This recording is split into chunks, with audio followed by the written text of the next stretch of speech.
Assalamualaikum teman-teman. Alhamdulillahirrabbilalamin. Wassalatu wassalamu ala rasulillah amma ba'd.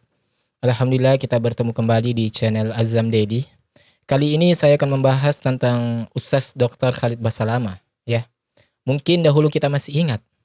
Yang kalau kami duga ya, pernah beliau ini itu diolok-olok oleh Gus Miftah teman-teman.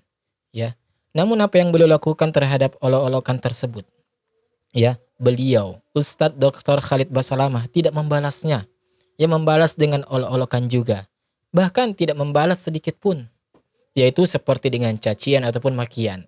Ya, tetapi yang dilakukan oleh Gus Miftah teman-teman ya, ketika itu membuat suatu wayang, lalu kemudian wayang tersebut itu digambar bagian wajahnya mirip seperti wajahnya Ustadz Dr. Khalid Basalamah. Alhamdulillah wa syukurillah sudah selesai. Yang bergawe ya, fa insyaallah dengan senang hati. Masya Allah. Coba lihat teman-teman ya, ulama kita ya, yang sama sekali di isi kajiannya tidak pernah mengajarkan orang untuk membenci pemerintah. Ya, dibuat ya sedemikian rupa seperti ini teman-teman. Ya, semua orang pasti paham dan tahu wajah ini itu mirip siapa. Ya kan? Coba kita lihat. Ya. Rumah kamu bola mbok bateng itu nang Jawa mbok usik-usik. Kamar di kamar mbok ganggu ki cangkemmu apa? Dan keburukan bagi kami, bagi keluarga kami, bagi negara kami, bagi agama kami. Masya Allah.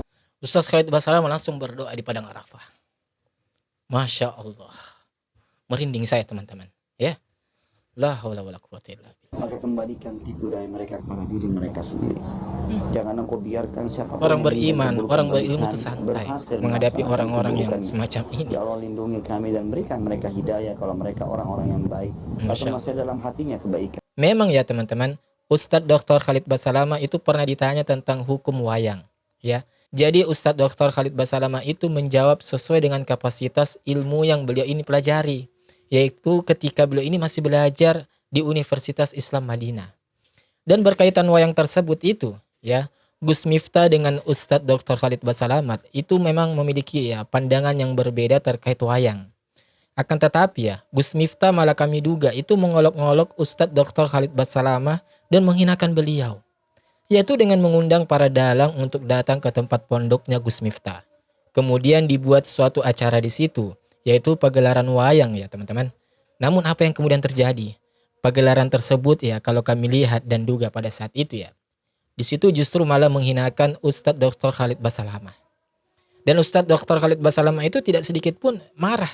Ya, tidak sedikit pun mencaci maki, yaitu mengeluarkan kata-kata yang kasar, yang jorok, ya, yang seperti dilakukan ya beberapa video yang kita tahu ya. Gus Miftah sering mengeluarkan kata-kata kotor, ya itu Ustaz Khalid Basalamah itu tidak melakukan hal seperti itu. Ya. Tetapi Ustaz Khalid Basalamah itu sabar ketika diuji oleh Allah Subhanahu wa taala. Nah, baik teman-teman ya. Jadi kita mungkin akan simak lebih dulu yaitu video dari Ustaz Khalid Basalamah. Ya, tentang perlindungan Allah bagi orang-orang yang terzalimi. Ya. Dan mungkin baiknya kita langsung saja simak video berikut ini. Teman-teman sekalian, jangan pernah balas kebodohan dengan kebodohan, tapi balas kebodohan dengan kepintaran. Orang teriak, Jangan pernah balas kebodohan dengan kebodohan, tetapi balas kebodohan itu dengan kepintaran. Ya, Masya Allah, kita harus catat nih. cuma biarin aja. Jangan kita ikut-ikutan. Kalau ada dua orang, dua-duanya ribut, dua-duanya jelek nggak? Dua-duanya sama jeleknya. Biar tampannya bagaimana jadi jelek juga. Matanya belalak, mulutnya besar-besar, kelihatan ludahnya muncrat semua. Jadi jelek. Kata Nabi SAW, kalau dua orang bertengkar, maka yang memulai pertengkaran dilaknat sama Allah tuh. Yang diam ini dikasih pahala sampai rivalnya ini balas. Kalau kita ikut balas, maka kita juga sama dengan dia. Jangan balas kesalahan dengan kesalahan, kebodohan dengan kebodohan. Kita digibah, kita juga gibah, itu kebodohan. Astagfirullah. Masya Allah. Ada satu hal yang saya ingin beratkan teman-teman sekalian, penting sekali. Allah yang maha tinggi dan maha pemurah selalu mengawasi kita dengan keadilannya, dengan keluasan ilmunya. Hukumannya memang benar akan datang kepada pelanggar, perlindungannya memang datang kepada orang-orang yang terzalimi, pasti. Pasti, ya kata Ustaz Khalid Basalamah, pasti. Renungi riwayat ini. Musa alaihissalam pernah satu waktu berkata kepada Jibril alaihissalam, sampaikan kepada Allah, saya ingin melihat keadilannya Allah. Iya. Allah balas melalui Jibril alaihissalam, sampaikan kepada Musa, hai Musa, kau tidak bisa sabar kalau mau menilai keadilanku. Kau manusia, punya kapasitas. Susah kau mau menilai keadilannya sang pencipta. Kata Musa, dengan taufikmu ya Allah, saya akan coba. Baiklah. Allah tunjukkan satu kejadian saja, satu kasus saja. Hai Musa, pergi ke mata air ini. Pergilah Musa AS ke mata air ini. Masya Allah. Pas tiba di mata air teman-teman, Allah memerintahkan Musa AS hanya lihat saja, nggak buat apa-apa, cuma melihat. Iya. Ada kejadian. Rupanya ini di padang pasir luas, ada mata air, ada air mengalir. Datang satu orang nunggangi kuda, lewat di situ. Orang ini minum, turun dari kudanya minum, rupanya di sisi pinggang sebelah kirinya ada kantong isinya banyak duit. Waktu itu jatuh. Jadi kan air itu, orang ini nggak tahu. Minum air pergi naik kuda. Iya. Musa AS lihat ini kejadian pertama ya. Nggak lama kemudian datang anak kecil, umurnya 9 tahun, 10 tahun, belum balik datang. Minum air di situ, dia lihat ada kantong duit, diambil sama anak itu. Pergilah anak ini. 2. Yang ketiga, datang orang buta. Orang buta ini mau sholat. Dalam kisah dikatakan mau sholat. Allahu alam, pada zaman Nabi Musa AS sholatnya apa sama dengan kita nggak tahu. Yeah. Tapi jelas mereka beribadah, sholat gitu kan.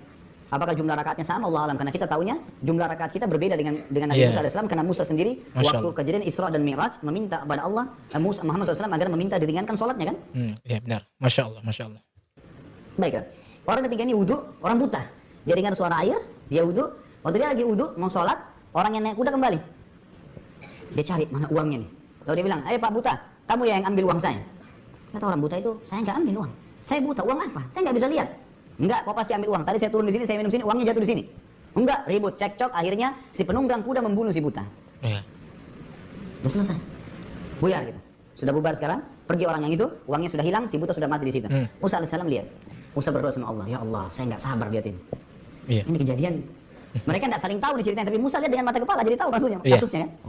Lalu Jibril datang mengatakan, hai Musa, Tuhan mau mengirimkan salam kepadamu dan mengatakan, makanya sudah dikatakan kau tidak akan sabar, hai Musa. Tapi perlu kamu tahu, Masya Allah. Tuhanmu Allah maha mengetahui dan maha adil. Begini ceritanya. Iya. Si penunggang kuda itu tadi yang jatuh duitnya dengan hikmah Allah jatuh dari dia. Itu adalah tuannya, majikannya, anaknya, ayahnya si anak yang mengambil uang. Masya Allah. Anak ini tidak tahu kalau ini majikan ayahnya dulu. Iya. Masya Allah. Tapi rupanya ayahnya si anak ini pernah bekerja sama si penunggang kuda. Pernah bekerja sama penunggang kuda ini tidak memberikan gajinya. Dan subhanallah gajinya senilai kantong itu. Allahu Akbar, Allahu Akbar. Masya Allah. Betapa indahnya ya kalau kita melihat skenario Allah teman-teman ya. Dalam mengatur segala urusan itu. Jatuh dengan hikmah ilahi. Anak ini nggak tahu kalau ini dulu yang zalimi ayahnya. Dia datang mau minum di padang pasir. Ada duit diambil. Iya. Allah dengan kemahadilannya memberikan haknya si ayah Masya anak Allah. ini dengan caranya. Allahu Akbar, Allahu Akbar, Allahu Akbar. Masya Allah. Lalu yang buta bagaimana? Kata Jibril AS, si ayah ini, ayahnya anak, pada saat dia tidak dikasih gaji oleh penunggang kuda, dia pun mencari kerja di sana sini, sampai akhirnya dia bertemu sama si buta. Ini si buta dulu bukan orang buta. Lalu si buta ini dengan sebuah kejadian membunuh ayahnya si anak. Jadi dua orang ini yang jatuh duitnya penunggang kuda pernah mengambil hartanya ayahnya si anak. Si buta ini membunuh ayahnya si anak. Anak ini nggak tahu. Ini juga penting ya untuk kita renungi bersama. Entah itu untuk diri saya pribadi dan untuk kita semua teman-teman. Bahwa segala perbuatan kezaliman sejatinya itu akan kembali kepada diri kita sendiri juga. Ya cepat ataupun lambat. Astagfirullah. Ya. Ayo kita perbanyak istighfar teman-teman. Ya. Saya dan kita semua. Ya mungkin dahulu-dahulu kita sudah memiliki masalah begitu banyak. Ya kita pernah buat zalim terhadap orang. Ya mari kita berbanyak istighfar. Bertobat kepada Allah Subhanahu Wa Taala. Ya karena ya seperti apa yang disampaikan oleh Ustaz Dr. Khalid Basalamah. Ya keburukan yang kita akan lakukan. Itu kalau kita tidak bertobat kepada Allah. Hal itu akan ya kembali kepada diri kita. Akan menjadi bumerang. Stop. Akhirnya Allah membuat si buta dibunuh oleh penjahat juga. Karena dia membunuh ayahnya si anak. Iya. Coba bayangin teman-teman. Kalau kita di posisi manusia bisa kita pahami nih. Iya. Rumit sekali. Rumit, Itu baru betul. satu kasus. Bayangin berapa kasus ini. Ya Allah Akbar. Itu hakim hadapin masalah saja bisa nggak tidur dia. Iya iya. Di pengadilan. Masya Allah. Bagaimana kalau seluruh dunia ini masalah? Apa yang kita bisa ambil pelajaran dari kisah ini teman-teman sekalian? Bagaimana Allah mengawasi, mengontrol, dan kalau orang beriman berada di relnya Allah nggak usah khawatir. Nggak usah jadi orang munafik, nggak usah jadi orang kafir, orang mukmin enak. Astagfirullah. Dan Allah Maha Adil, Benar. pasti memberikan hak kita. Bayangkan ayahnya si anak ini sudah mati loh. Iya. Allah masih kembalikan haknya dengan caranya Allah. Allah Allah Akbar. mengatakan dalam Al-Qur'an, "A'udzubillahi minasyaitonirrajim, innahum yakiduna kaida wa akidu Masya kaida." Mereka mau ngatur tipu daya, aku juga mengatur tipu daya kata Allah. Masya Allah. Nggak bisa buat apa-apa mereka. Jadi teman-teman sekalian nggak usah khawatir. Ada banyak orang lemparkan isu umat Islam lagi terdesak nanti akan dibantai isu semua. Kita punya wahyu dari langit. Orang beriman akan menang. Selesai konsepnya. Masya Allah. Suatu prinsip yang luar biasa yang dimiliki oleh Ustaz Khalid Basalamah teman-teman ya. Terbunuh, mati syahid. Tertolimi, ambil haknya di akhirat. Nggak ada yang hilang. Nggak ada yang hilang. Jadi bagaimana saja kita berada di realnya Allah. Dan setiap kali antum menghadapi sebuah masalah teman-teman sekalian, yang paling pertama lakukan muhasabah diri sendiri dulu. Nah teman-teman, jadi itulah ya, sangat Masya Allah ya, kita dapat ilmu lagi nih dari Ustadz Dr. Khalid Basalamah. Jadi Allah itu memang maha adil. Dan kesimpulannya teman-teman ya, apapun yang kita perbuat kepada seseorang yang dimana seseorang tersebut, itu kita berbuat zalim kepadanya, ya pasti itu ada balasannya suatu saat nanti, cepat ataupun lambat.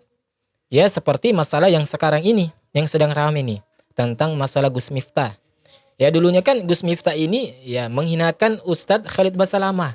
Digambar wajahnya di wayang, ya dipukulin, diolok-olok sedemikian rupa. Digambar wajah beliau, di mana wajahnya itu mirip Ustadz Dr. Khalid Basalamah. Ya tetapi Ustadz Khalid Basalamah itu ya santai menanggapinya. Ya beliau sabar. Tidak kemudian membalas hal itu dengan cacian makian. Bahkan tidak melaporkan hal tersebut kepada pihak yang berwajib. Ya, coba. Dan itulah teman-teman ya, bedanya orang yang berilmu dengan yang tidak. Ustadz Dr. Khalid Basalamah sudah kita tidak ragukan lagi ya, bahwa beliau ini memang benar-benar ulama yang pantas untuk kita ini contoh sikap ataupun perbuatannya ataupun ilmunya untuk kita ambil. Ya terkhusus dalam perkara kesabaran ketika ada orang yang menzalim kita. Ya, Masya Allah. Kita mendapat ilmu yang sangat bermanfaat sekali dari Ustadz Khalid Basalamah. Jadi ya kita sebagai kaum muslimin ini, kalau ada kemudian orang yang mengolok-olok kita, menghinakan kita, merendahkan kita, ya kuncinya apa? Sabar teman-teman. Ya sabar. Karena pasti orang itu akan mendapatkan balasannya. Kalau orang tersebut belum bertaubat loh. Ya Allah itu maha adil. Allah itu tidak tidur teman-teman terhadap orang atau pelaku yang zalim. Ya subhanallah. Jadi itulah ya, kita mendapat ilmu yang sangat bermanfaat lagi-lagi. Ya walaupun walaupun berupa video yang singkat ini, ya. Dan lagi-lagi di sini kita ini membuat tersadar bahwa lagi-lagi orang-orang yang selalu dicap sebagai Wahabi, justru itu adalah orang-orang yang baik untuk kita ambil ilmunya. Coba lihat kajian-kajian daripada mereka ini, asatis-asatis kita ini, yang mereka ini dicap sebagai Wahabi. Adakah di antara mereka ini dalam kajiannya itu menggoblok-goblokin pedagang kecil? Adakah di antara kajian mereka ini ya sholawatan sambil joget-jogetan. Ya, sholawatan kemudian di belakang pacaran peluk-pelukan, campur baur. Adakah seperti itu? Tidak ada kita dapati teman-teman. Justru yang kita dapati apa? Jamaah dipisah laki-laki dan perempuan. Jamaah begitu khusyuknya, begitu tenangnya, ya duduk bermajelis ilmu sambil mencatat kajian ilmu yang diberikan.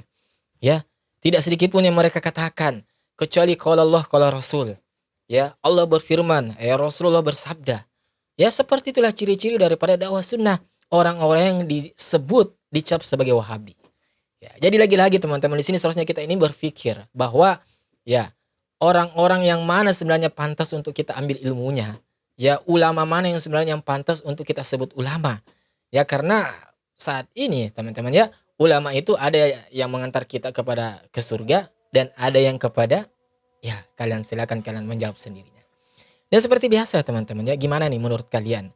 Coba kalian komen di kolom komentar kita di bawah. Dan seperti biasa insya Allah kita ketemu di video selanjutnya. Wassalamualaikum warahmatullahi wabarakatuh. Barakallahu fikum.